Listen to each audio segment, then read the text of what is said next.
What if I go stronger? What if I get higher? What if I start doing things I know I will regret?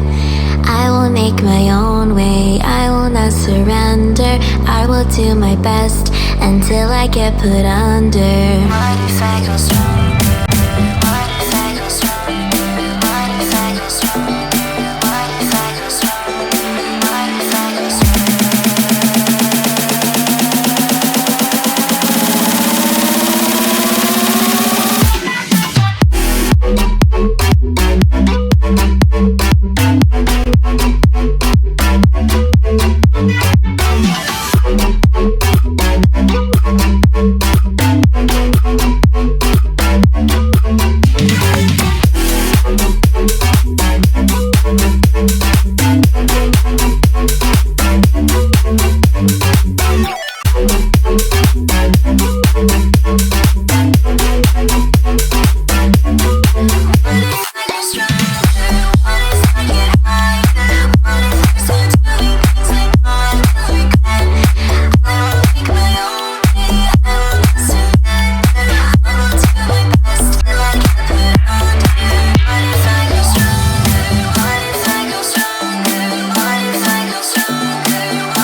Motorcycles.